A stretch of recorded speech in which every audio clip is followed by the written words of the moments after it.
Në përgjithësi rezultati rezultati i KQZ-s ka befasu se nuk e kam prit këtë rezultat për vetëvendosjen, por megjithatë duket që ardha e njerëzve nga jashtë, pra diaspora ka ndikuar ta përmbys rezultatin e banorëve rezident. Pra, sipas informatave që ne kemi, është që diku mbi 300.000 njerëz nga diaspora kanë ardhur në Kosovë dhe në të njëjtën kohë diku 60.000 njerëz rezident kanë dalë për manifestu festat e fundvitit jashtë Kosovës, që potencialisht mund të jenë votues të partive tradicionale. Ne nuk e dim, po themi që potencialisht shumica prej tyre mund të jenë votues të partive tradicionale, prandaj edhe rezultati ka këtë mospërputhje, edhe unë jam i bindur që edhe exit pollet kanë gabuar pikërisht në këto matje, sepse diaspora ka dalë përtej parashikimeve edhe të vetëvendosje, sepse as vetë partia vetëvendosje nuk e ka prit këtë rezultat, dhe ne kujtojmë deklaratat e fundit që ata kanë prit diku deri te 45% me votat e diasporës, por megjithatë nuk mbahet mend që diaspora të ketë ardhur në këto kohë të fundvitit kaq shumë në numër kaq të madh. Madje duke krahasuar edhe me vitin e kaluar dhe 2 vitet paraprake nuk ka qenë numri kaq i madh i njerëzve nga diaspora që kanë ardhur në Kosovë, dhe pikërisht ky mund të jetë shkaku që edhe exit pollet kanë humbur këtë saksin e qëllimit të rezultatit, por edhe u përmbys rezultati i banorëve rezident. Prandaj po them që këta diaspora do të ecë piktuit në 4 janar maksimumi, asi peshkesh dhurat në disa madje edhe kanë ecë, me sa e kemi kuptuar. Disa madje edhe kanë dalë. Disa veç edhe kanë dalë, kanë kryer obligimin për me argumentu këtë, nuk e dini se keni parë festa e fitores të vetëvendosjes kryesisht është bërë nga njerëzit e diasporës dhe shumë herë më pak është bërë nga njerëzit rezident.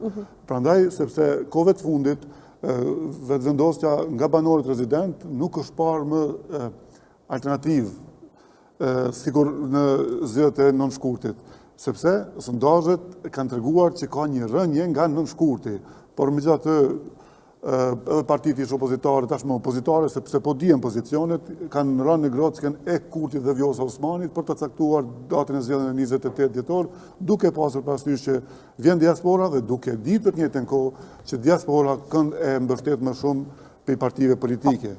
Mirë, 2 pyetje para se dal tek të tjerë dhe ta zgjërojmë diskutimin e para, cili të befasojnë nga ky rezultat, ka qenë e pritshme për juve ky rezultat, edhe jeni befasu ju personalisht me këto rezultate, dhe e dyta e përmendëm pak presidentën Osmani, në fakt me njerë të nesërmen që i bjen ditën e hënë, Osmani veç bëri të ditur që do ta shpall kandidaturën përsëri për presidentit, diçka që nëse i ka ndihmuar 28 dhjetori presidenti është një farë lloj marrëveshje fshehur që po luajnë ty taboret, edhe presidenti edhe kryeministri në detyrë në këtë rast. E shen një lidhshmëri, një marrëveshje heshtër politike me këtë rast? Nuk është marrëveshje heshtër, po dihet botnisht. Vetë veprime që i ka marrë presidentja për ta mbështetur Kurtin, edhe me përcaktimin e datës së zgjedhjeve, edhe në vazhdimsi gjatë këtij mandati, përpas një periudhe të shkurtër që kanë pas një farë krisje, dhe nuk e kanë pas krisjen për shkak Albinit dhe Vjosës, por Vjosa ka pas krisjen për shkak Donikës dhe Fatonit me Albinin, sepse Albini po jep të rëndësi shumë Fatonit dhe edhe Gërvallës, ndërkohë që Vjosa kishte irritimin Vjosës me Albinin, por asesi politikisht. Sepse Vjosa vinte nga lista Guxo. Lista Guxo, pastaj këta të dy fillon mos me dëgju Vjosën dhe u bën zot të asaj partie, dhe sigurisht kjo Vjosës ka penguar për shkak të natyrës së vetjake si që është ajo si personalitet, dhe politikisht asnjëherë nuk janë prish. Janë prish për shkak rrethanave tjera, dytësore, por politikisht e kanë mbështetur gjatë këtë mandatit, 4 vjet e ka pasur mbështetjen. Ju kujtoj edhe datën 26 dhjetor, ajo e mbledh diasporën, ajo asnjëherë nuk ka mbledhur gjatë 5 vite diasporën në festat e fundvitit. I kanë mbledh gazetarët, por asnjëherë diasporën, dhe pse mbledhi diasporën për shkak për t'i bërë fushat Albin Kurtit. Unë kam thënë gjithë tjera, por përsëris edhe tash, Vjosa Osmani ndoshta nuk ka qenë në listë, por ajo ka qenë në garë, ajo ka ndihmuar, ka marrë anë, ka ndihmuar vetëvendosjen. Edhe sikur tash kemi zgjedhje, po supozojmë në pranverë, nëse bllokohet situata e presidentja, nuk ka efekt nëse presidentja bashkohet me vetëvendosjen, nuk ka rol më, sepse ajo veç është e bashkuar, veç e ka mbështetur gjithmonë, po pra. Do thonë e ka mbështetur prej ditës parë. Dhe natyrisht që ajo me kushtetutën me kushtetutën e Republikës së Kosovës, ajo nuk guxon të merr rol, ajo madje ka shkel kushtetutë në momentin që ka marrë anë dhe ka marrë pozicion për një subjekt politik. Dhe natyrisht ajo ka kalkuluar aty, sepse ka parë veten tek mandati i dytë. Dhe ne po e themi tash, po dim tash, për shkak se ajo tha vetë, që po e don mandatin e dytë. Dhe këtë mandat mund t'i siguroj vetëm vetëvendosja me këtë numër të madh të votave.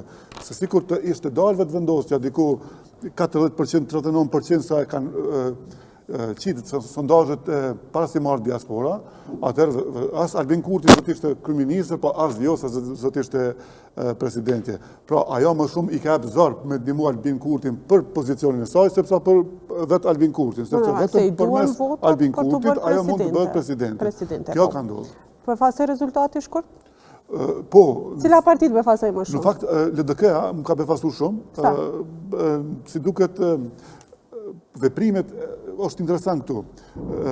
Votuesi e ka pa fajtor për bllokadën edhe Lumira Vldigjikun, edhe LDK-n, sepse kanë ndëshkuar më shumë LDK-n se sa ai që është dashur të ndëshkohet, pra ai që është të ndëshkohet është vetëvendosja. Lumiri ka hezituar që domethënë nëse bën marrëveshje politike me vetëvendosjen mund të ulet në përqindje, realisht që ka e kundërta sipas rezultatit. Me të drejtë, Lumiri në një kohë që ka refuzuar vetëvendosjen ka bërë mirë dhe duhet të vazhdoj ta refuzoj, sepse synimi i vetëvendosjes është elektorati i LDK-s. Duke qenë se në merrna gjatë edhe me fushata zgjedhore, edhe menaxhej fushata të caktuara për parti politike. Konsideroj që elektorati i LDK-s është elektorat që lëviz. Shumë lehtë lëviz, po vërtet kthehet në origjinën e tij. Tash votuesi i LDK-s më lehtë shkon te një parti e re, që mund ta ketë presupozojmë Vjosa Osmani nesër si presidente me hap, masi ta ky mandati me hap, një parti tjetër të re. Më lehtë shkon te Vjosa sesa te Lumiri. Sepse vetë elektorati i LDK-s është i tillë që mund ik lehtë, por nuk kthehet lehtë në origjinë. Dhe kjo ka ndodhur me LDK-n dhe e kanë pas si fajtore LDK-n për bllokadën, sepse realisht Lumira Vldigjiku ishte bllokues nga të dy anët. As nuk e pranoi ofertën e vetëvendosjes, por as nuk e pranoi ofertën e partive ish opozitare në atë kohë, i refuzoi të dyja dhe u sill sikur të ishte fituesi 51%. Edhe ky rezultat është përkthyer dhe po shihet edhe që është ndëshkuar pe elektoratit edhe qytetarëve të Republikës së Kosovës.